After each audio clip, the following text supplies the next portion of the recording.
عليكم ورحمة الله وبركاته. أهلا وسهلا بكم في قناة مغرب. فيديو النهارده يا زياد هنتكلم فيه. الفيديو بتاع النهارده بيتكلم عن شيوخ وعلماء نزلوا المغرب بيتكلموا عن جمال المغرب وعن وعشقهم للمغرب واهل المغرب. أيوة. يعني سبحان الله، يعني مش على قد بس الناس اللي بتنزل المغرب، سواء مثلا يوتيوبر نازل يعمل جوله او ناس نازله تعمل جوله أيوة. في المغرب، لا ده الشيوخ كمان والعلماء اللي نزلوا المغرب سبحانك يا رب كده بيتكلموا بيعشقوا البلد دي. عشق يا زياد، انا شفت والله العظيم يعني كميه، يعني مش دول كمان، انا شفت ناس حتى الاعلاميين المصريين اللي هم بتوع الكوره لما نزلوا من المغرب وشافوا كرم الضيافه، شافوا المعامله الحسنه. يعني مثلا انت لما يكون جاي لك ضيف، انت بتقدم الاكل، بتحط كل اللي عندك الموجود، مثلا العصير والاكل اللي موجود، اي حاجه موجوده. لا هم سبحان الله بيقدموا لك الاكل على كذا مرحله، يعني بيحطوا لك كذا مفرش كده على الترابيزه، عده مفارش محطوط. لا ده بيحط لك مثلا مفرشين 3، المفرش الاولاني وليكن مثلا هتشرب حاجه ساقعه وجنب منها حلويات، اللي فوق اللي تحت منه مثلا تاكل حاط لك بيحط لك اكل تاني. لا مثلا في اي دوله تانية بيحط لك اي حاجه ساعه مع بعض والاكل وخلاص معروف ان هو ده الاكل اللي انت هتاكله. لما على مراحل يجيب لك تاكل الاول، بعد كده يجيب لك يعني تاكل فعلا على مراحل. يعني ممكن يحط، يعني طول ما انت قاعد اصلا اول مره تيجي تاكل او الاكل الاولاني قدام منك ده خلاص انت شبعت منه، تتفاجئ ان في اكل احسن منه. يعني اللي محطوط تتفاجئ تاني ان في اكل احسن منه. يعني سبحان الله، شعب كريم يجيب لك كذا حاجه بيقول لك شعب كريم لابعد الحدود. يعني الناس كريمه جدا، ناس محترمه جدا، ناس على فكره وشعب متدين جدا يا زياد. تيجي نشوف مع بعض الشيوخ قالوا ايه.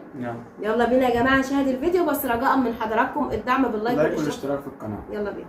عقدت مسابقة للقرآن الكريم الشيخ حسن الحسين يا جماعة، باسم مسابقة القارئ العالمي. طبعا شيخ برضو أغلب الجوائز حصدها شباب المغرب في أغلب الفروع.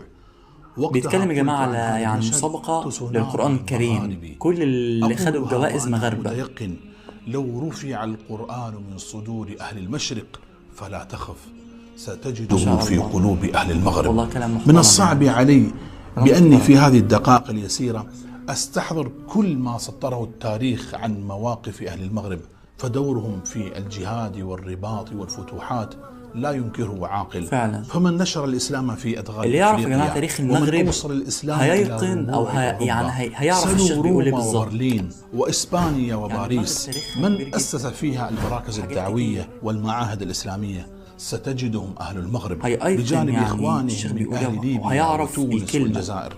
قديما وحديثا أرض المغرب أنجبت علماء طبعا برعوا في علماء كل حديثا مجال. وقديما. أنا لما أذكر المغرب ما يجي في بالي إلا علماؤها، الواحد يذكر من ويترك من كتير. نحن نعرف بلاد المغرب وأهلها، بلد كله حضارة وكله تاريخ. المغرب رجالها رجال دين وخلق، ونساؤها نساء عفة وفضل. هذه المغرب التي أعرفها.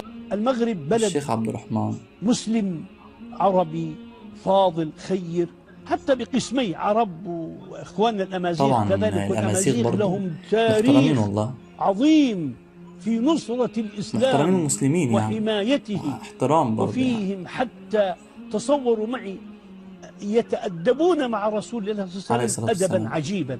لا أريد أدخل في هذا الباب، لكن المغرب كله خير، وأنا أعرف فيها مجموعة من خيرة العلماء الصالحين الأبرار الأتقياء الأنقياء الذين لهم بلد فضل محترمة وفيها علماء وفيها ناس محترمة وحاجة جميلة. يعني وقد زرتم في جامعات، ودي شهادة يا جماعة العلماء زي ما انتم شايفين اهو، الأخيار في جامعة محمد الخامس، في جامعة سيدي محمد بن عبد الله، في جامعة مكناس. بيهتموا جدا والله يعني بالحاجات اللي زي كده، فيها خير كثير.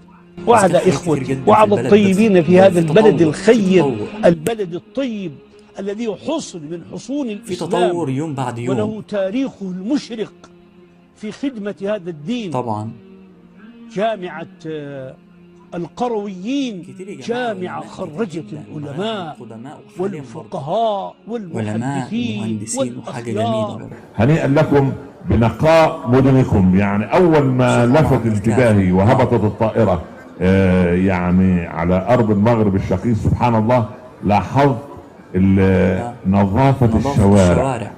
ونظافة الشارع يدل على نظافة القلوب، جزء كبير جدا من ونظافة القلوب تدل على التدين الحقيقي لهذا الشعب. فعلا فهنيئا لي انا شخصيا ان الانسان له معالم في حياته، ليه معالم كثيره في حياتي، سوف اعتبر هذه الزياره معلما كبيرا ان التقيت باحبتي وابنائي. والسلام عليكم. التدين الحقيقي فبيقولك يعني نظافة الشوارع بتدل على نظافة القلوب ونظافة المواطن فعلا.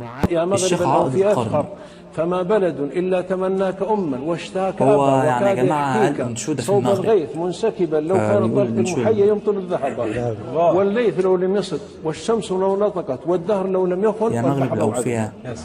في وقفات. أولا عندهم المغرب بلد سني مالكي منسجم مسالم متعايش مع بعض، هذه مرة. ألغى علاقاته بالمد الصفوي المجوسي الفارسي، ومنع أن يسب الصحابة، فجزاهم الله خير. شكرا للمغرب. قديما وحديثا أرض المغرب أنجبت علماء برعوا في كل مجال. أنا لما أذكر المغرب ما يجي في بالي إلا علماؤها. ونظافة الشارع يدل على نظافة القلوب، ونظافة القلوب تدل على التدين الحقيقي لهذا الشعب. عقدت مسابقة للقرآن الكريم عندنا في البحرين باسم مسابقة القارئ العالمي. أغلب الجوائز حصدها شباب المغرب. المغرب بلد مسلم عربي فاضل خير، حتى بقسمي عرب وإخواننا الأمازيغ كذلك، والأمازيغ لهم تاريخ عظيم في نصرة الإسلام وحمايته، وفيهم حتى تصوروا معي يتأدبون مع رسول الله صلى الله عليه وسلم أدبا عجيبا. لا أريد أدخل في هذا الباب، لكن المغرب كله خير، وأنا أعرف فيها مجموعة من خيرة العلماء الصالحين الأبرار الأتقياء الأنقياء الذين لهم فضل مع علم وخلق ولطف وأدب يعني. وقد زرتم في جامعاتهم والتقيت بهؤلاء الأساتذة الأخيار، في جامعة محمد الخامس، في جامعة سيدي محمد بن عبد الله، في جامعة مكناس، في جامعة يعني فيها خير كثير. وعلى إخوتي وعلى الطيبين في هذا البلد الخير، البلد الطيب الذي حصن من حصون الإسلام وله تاريخه المشرق في خدمة هذا الدين، جامعة القرويين، جامعة خرجت العلماء والفقهاء والمحدثين والأخيار. فيديو جميل جدا يا زاهد بأمانة والله. الشيوخ متجمعة عن إن الشعب المغربي شعب متدين وشعب متدين، مستغربين من جمال الجوامع المساجد عندهم بسم الله ما شاء الله، مستغربين من الجمال ونظافة المغرب. طبعا شفنا أكتر من شيخ بيتكلم طبعا عن بيقول لك ما هو نظافة البلد من نظافة من قلوبهم. طبعا دي الشيخ طبعا المصري. لكن بص يا زياد سبحان الله، يعني شفنا الشيخ طبعا الشيخ الكويتي اللي كان بيتكلم في الاول، بيتكلم طبعا عن اغلبيه الناس اللي هي طبعا بتحصد الجوائز كلها بتبقى مغاربه فعلا. ده اللي احنا شفناه يعني اللي هو المسابقات طبعا اللي بيحصل على المركز الاول بيبقى من المغرب، ودي فعلا شفناه في اكتر من فيديو احنا انا عملته هنا عندي على القناه. بسم الله ما شاء الله دايما بيحبوا يحصدوا المراكز الاولى. طبعا دي بيرجع ان هم شعب متدين، شعب بيحافظوا على القران الكريم. على فكره يا زياد ان الشعب المغربي بيتعلم، احنا هنا كمصريين يا جماعه بنحفظ القران في المصحف ماشي، او مثلا لو واحد عايز يقرا ورد او عايز يحفظ ممكن على التليفون بننزل على القران على المصحف. هم مش كده يا زياد، عندهم شفت زي الكتاب بتاع زمان بس هم لا ده عندهم انت قصدك عندهم زاويه وكده وبيخشوا يقروا القران فيها زي الزاويه اللي عندنا تحت دي. لكن هم لا، ده هم بيحفظوا القران على الالواح، بيجيبوا بيكتبهم بايديهم على اللوح. عشان كده دايما تحس ان القران بيثبت لانهم انت بتكتبه بايديك، فلازم الحاجه اللي بتكتبها بايديك النظام القديم سبحان الله. يعني دوت اللي بيخلي الشعب المغربي دايما متفوق يا زياد، وعندهم نوابغ كتيره جدا ربنا يحفظهم. ودي يعني انا قلت لك مش على قد بس ان انت كيوتيوبر مثلا من اي دوله بتنقل الصوره الجماليه للشعب المغربي، سواء بقى من جمال طبيعه من كرم اخلاق الشعب. المغرب حلوه من جميع الاتجاهات اكيد يا زياد.